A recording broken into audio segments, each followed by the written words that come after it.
Hi, I'm John, and welcome to the Jigsaw Puzzler.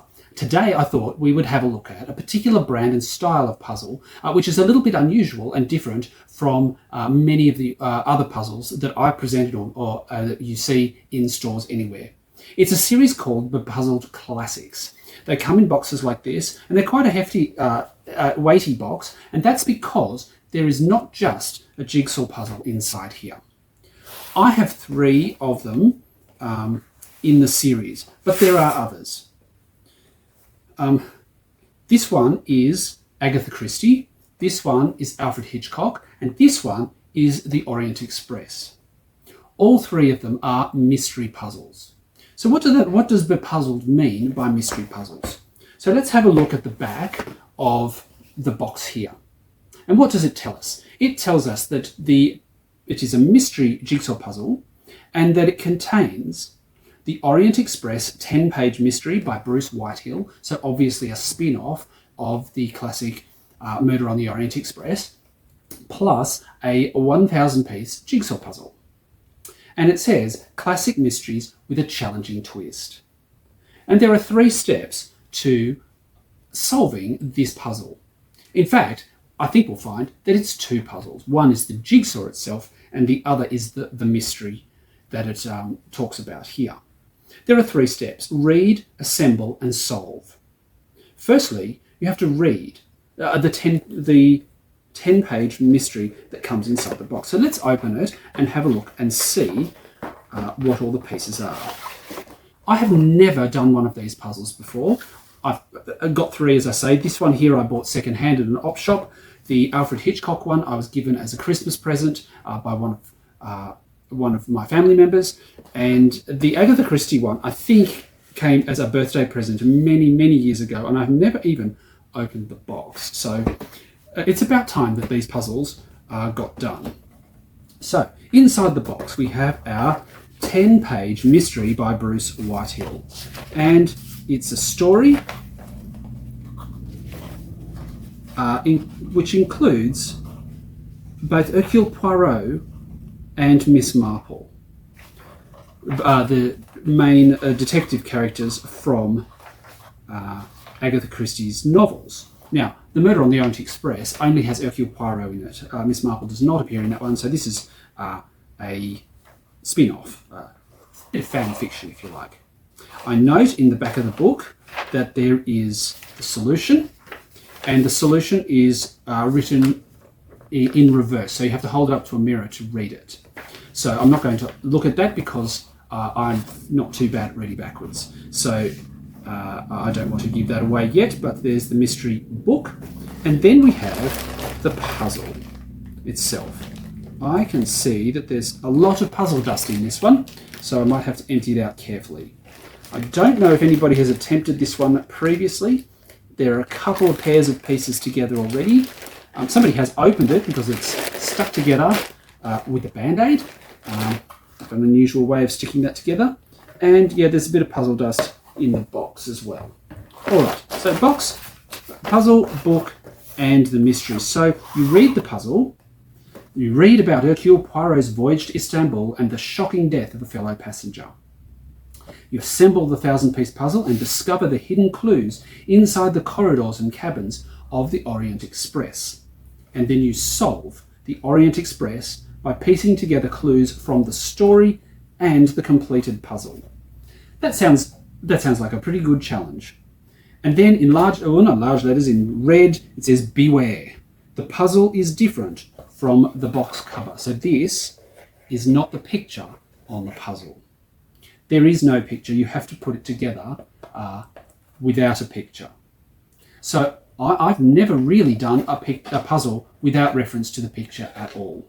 That's really unusual for me. I know there are some people who prefer not to look at the box and just to do the whole puzzle blind, if you like, piecing together the shapes, the textures, and the colours.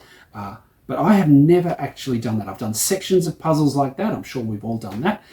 But never an entire puzzle, certainly not a 1,000-piece puzzle, without any reference to the picture. I even just sometimes use the picture as a kind of a rough guide as to where things might go in relation to each other, even if I'm putting the details together without looking at the box. So I won't even have that to go on. So I'm not sure how I'll tackle a puzzle like this. Probably I'll pull the edge pieces out as normal because they should be readily identifiable. I'll probably group things by colour or texture, and then we'll see how we go putting that together. So I'm going to do the Orient Express one first. But let's have a look at the other two. Alfred Hitchcock, Mystery Puzzle, same series. So it's the same back of the box as the Agatha Christie one, as the Orient Express one, just with slightly different details about the particular story inside. This one, read the sinister secrets of suspects who have an unusual obsession with Alfred Hitchcock and his films. Well, I'm an Alfred Hitchcock fan. I've seen almost all of his films. I've got most of them on DVD.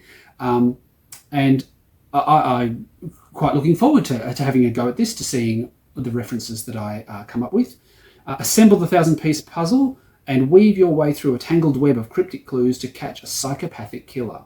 Then solve the obsession by finding the devilishly disguised clues from the story and the puzzle. Beware, the puzzle is different from the cover of the box. So that's not the picture on the box. Number of photos of Alfred Hitchcock himself there, but I'm expecting that we'll have lots of references to his movies on the actual puzzle. And I'm looking forward to finding out which of those movies feature. I can have a guess as to which ones probably are going to be there, but we'll have to wait and see for that one. And I'm not sure if that puzzle is going to be entirely in black and white. So I'd be interested to find that out as well. And the last one, or in fact the first one that I ever received, Agatha Christie Book and Puzzle Mystery, it appears to be, it's the same company that's produced it, Bepuzzled, but this is their series Bepuzzled Classics. It has 7 puzzles, I think. I don't think it varies. 8 puzzles. Murder on the Nile, Titanic, Foul Play and Cabernet, Sherlock Holmes, Grounds for Murder, A Recipe for Murder. It's 8 in the series, and then Alfred Hitchcock and the Orient Express. So 8 puzzles in the Bepuzzled Classic series. And then this one, I don't know if it's part of a series or just a standalone. It's called The Theft of the Royal Ruby. Again, you read the story, which has Hercule Poirot in it, an old-fashioned Christmas holiday wrapped up in murder and intrigue, and then assemble the puzzle and discover the hidden clues to help solve the mystery. Beware, the puzzle is different from the box cover. Again, a 1,000-piece puzzle and a book. Looking forward to having a go at each of those in turn. I'm going to start with the Orient Express. Obviously, we have to start by reading the story, but I might tip the pieces out and get some of that puzzle dust into the sorting trays. So, just leave it there. We're going to cross over to reading the story, and then we'll have a look at the puzzle.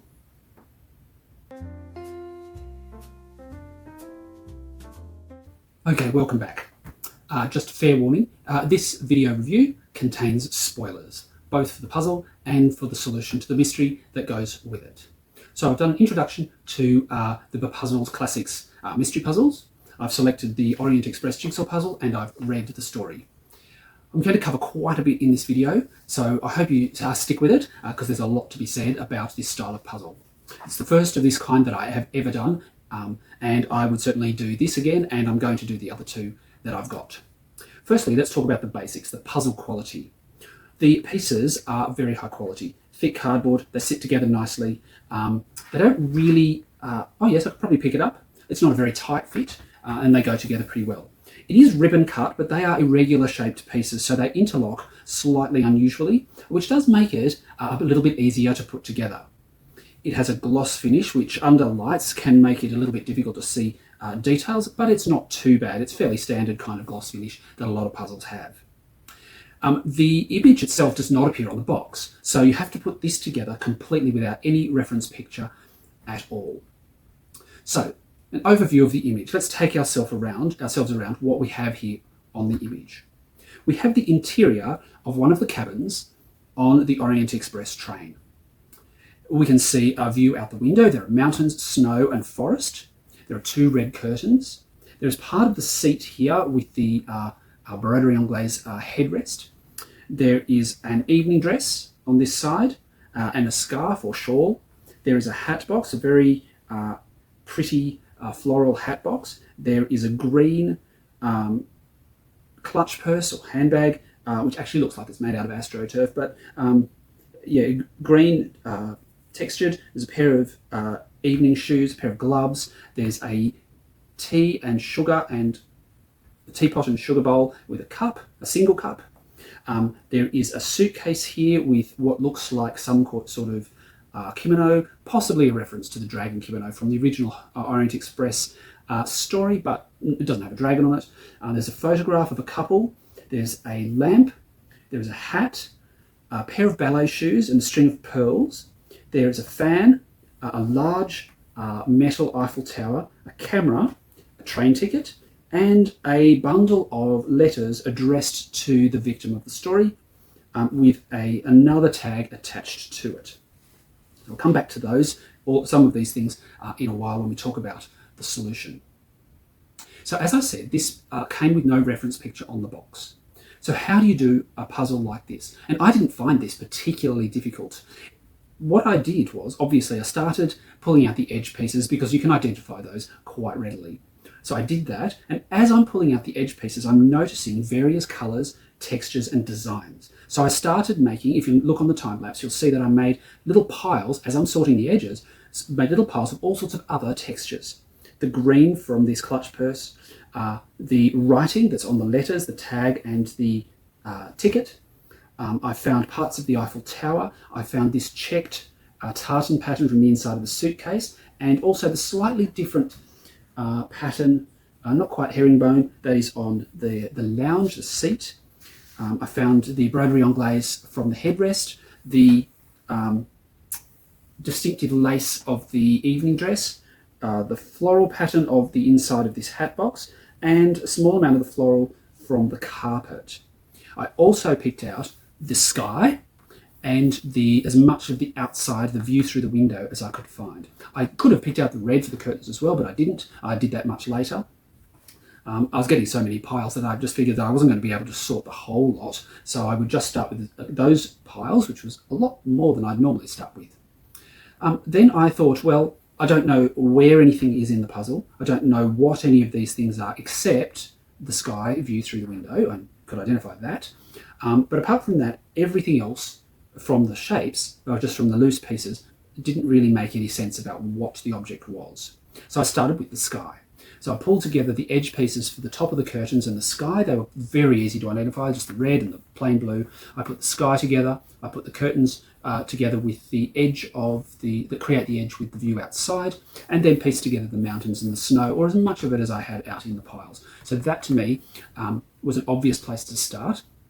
And that part of the puzzle to me said this is at the top of the puzzle because I just felt that it was going to be unusual or perhaps even silly to find that part of the overall picture on the side or at the bottom of the puzzle. Really didn't think that was going to happen. It was going to be at the top. So I knew that this part at least was the top edge.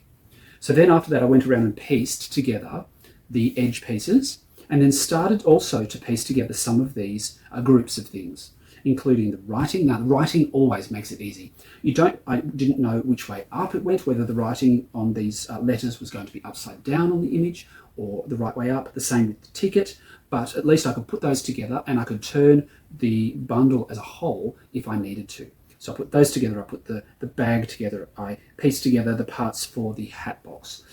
As much of this tartan and sort of herringbone pattern, and just started to piece them together. And then when I put the edges together, I noticed certain patterns were attached to the edges, and that started to bring it together. The hat box edge takes up quite a bit of space in this corner, so I was able to attach it. A piece of the ticket is on the edge, so I could put the rest of the ticket there and attach it. The fan in the background, quite a distinctive striped pattern. I could put those together where I found them. This hat in the middle has got a mesh top, a grid on it, so I was able to put those together, and then all of the kind of woolly, furry edge to it, I was able to pick those out as well. Moved on to other obvious things like the curtains, and the interior of the cabin, where we see a section of the wall here, actually wasn't too hard because it has these long straight lines on them, and if you follow those lines, pick out everything with that particular stripe on it, you can put it together, and it's not difficult to create the lines. It took a little while to figure out where on the puzzle they went and which way up, but After a while, when I had enough of these other things in, you could see that there was a gap there where that must go in some orientation or other. The kimono I left to the end because it had the most random pattern and it was a folded object, so you couldn't really tell which way was up. So I did that one I did last, and some of this sort of dark brown area in the background I left till the last. So this puzzle is entirely made up of smaller puzzles, really, that you then have to look at the adjacent pieces to see what comes next to it, what actually sits next to it. You could make the evening dress, you could make the bag, you could make the letter, you could make the curtains or the view out the window as separate entities, and then see what colours are on the window that the colour. You take the curtain piece and look at, well, what is next to it and what colours are they, and so figure out from the other bits what comes next and how it all joins together. This started out as a whole bunch of separate puzzles, essentially, that just started to come together. And once you spot something that joins the next thing, then that's the critical thing that you know that this part is next to this part. So it took, as I say, it took a while to do the whole puzzle. I spent quite a few hours putting it together, simply because I didn't know what the picture was or where anything was in relation to other things. But eventually, obviously, I got it together. This was a second-hand puzzle from an op shop, and I'm pleased to say there are no missing pieces. I thought for a long time that one of the edge pieces was going to be missing, but I eventually found it in the puzzle trays with everything else, so I'm actually very pleased that there's nothing missing. However, had there been even one piece missing, it would not have spoiled the solving of the actual mystery that in the story. It might have spoiled the solving of the puzzle, but the mystery itself is not reliant on a single puzzle piece. All right. So, you've seen me read the story in hyper time lapse. So just by brief summary of the story, and here come the spoilers, if the picture itself hasn't given too much away.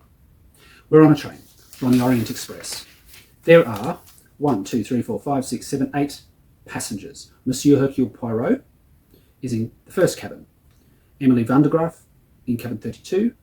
Cabin 33 is a large cabin. It's shared by two men, Sergei Mikhailovich and Count Dracula, which I thought was absolutely ridiculous. Anyhow, cabin 34 by Gustave Dubois, cabin 35 by Marie-Lautrec, cabin 36 by Ivan Ivanovich, and cabin 37 by Walter Rankin. So all of those details are given in the story, so I could draw up a picture, a representation of the carriage and put everybody in their cabin order. There's a few other things we're told about the arrangement on the train. Firstly, that an extra passenger had booked, and so two of the cabins had to be swapped.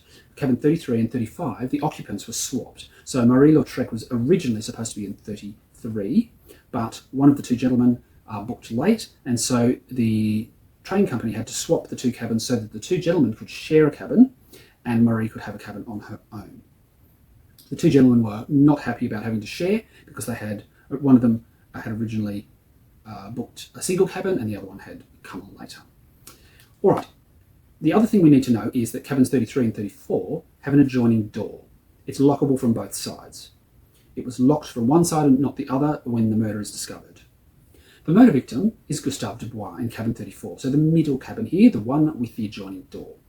He is found face down on the floor with no shirt but with his pants on, and somebody has whacked him on the back of the head quite hard with a blunt object, but not a rounded edged object, something with sharper edges, corners, and killed him. So that's the setup. So Hercule Poirot, they're caught in a snowdrift, just like in the original Murder on the Orient Express story. The train is travelling in the opposite direction this time, towards Istanbul, not away from it. And they're caught in a snowdrift yet again, and Hercule has to solve this puzzle. Strangely, Miss Marple, the other Agatha Christie detective of many, many stories, is in one of the seats in an adjoining carriage in seat 61, and she's invited to be part of the solution of this puzzle. She doesn't really take a particularly strong role in it, and she's not really a suspect. All right, so that's an overview of the story. All right, solution of the mystery. Who killed Gustave Dubois? Something was taken from his luggage. Monsieur Poirot summons the luggage into the dining car where he's set himself up with his little investigation, and something has been taken from Gustave Dubois' luggage. When he opens it, he notices there is a depression in the clothing, packed in there quite neatly, but there is a depression where something sat that has been taken. That something is this group of letters here, addressed to Monsieur Gustave Dubois in Paris. So Gustave has been in Paris, and somebody has been writing letters to him. They're here in a bundle. Well, bundles of letters usually mean love letters. Attached to this bundle of letters is a tag that says Madame Marie-Lautrec, so the woman in cabin 35, who denies ever knowing Gustave Dubois. So alarm bells go off straight away, and they are addressed to her at the Pera Palace Hotel in Istanbul. Ironically, that's the hotel where Agatha Christie actually wrote The Murder on the Orient Express. So a little nod to that as well. All right, so a bundle of letters, presumably love letters, to Monsieur Dubois being returned or sent to Marie-Lautrec, assuming that she has written those letters, that the two are secret lovers.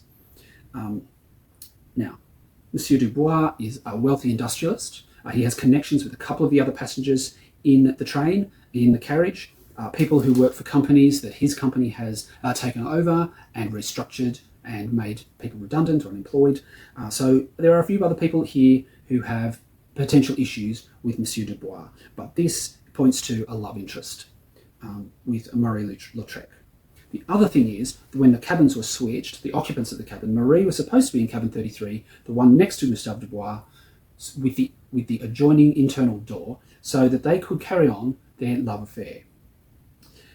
This, however, indicates that the affair was over from Gustave Dubois' perspective.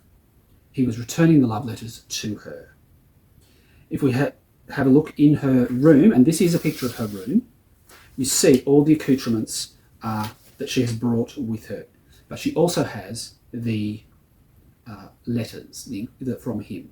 And she claims to have not known the murder victim. So red flag, ding ding. And then she also has this large metal Eiffel Tower. She got on the train. She did not get on the train in Paris. She got on in Strasbourg, and so hasn't actually been to Paris. So how did she come by this? Well, Monsieur Dubois, this must have been part of Monsieur Dubois' possessions before it was taken. So here we have, without any markings on it, a potential murder weapon. Blunt, heavy instrument with sharp corners, not rounded edges. So we have love letters, we have a potential murder, a murder weapon, and we have Marie-Lautrec's belongings. She's a dancer. She's a cabaret artist, an artiste, she calls herself. And being of that class of person, she is probably not ever really going to become Gustave Dubois' wife. Socially, in these times, he would have been marrying well beneath his status, his social class, to marry her. And so it looks like he was handing the letters back, calling off the affair, and she has grabbed the nearest heavy object and given him a fairly solid whack on the head with it. So that is in fact the solution to the mystery. We get the clues on the puzzle. We know it's her room. She's a dancer, an artiste. There are a pair of ballet shoes here in the middle.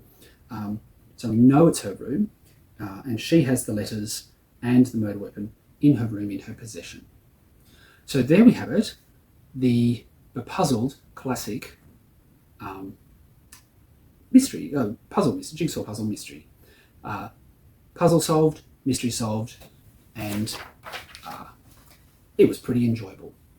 All right, so if you'd like to click like and subscribe on my channel and to stay up to date with more episodes, I'd appreciate that. If you've ever done a puzzle like this, or are interested in this sort of thing, give me your thoughts in the comments below.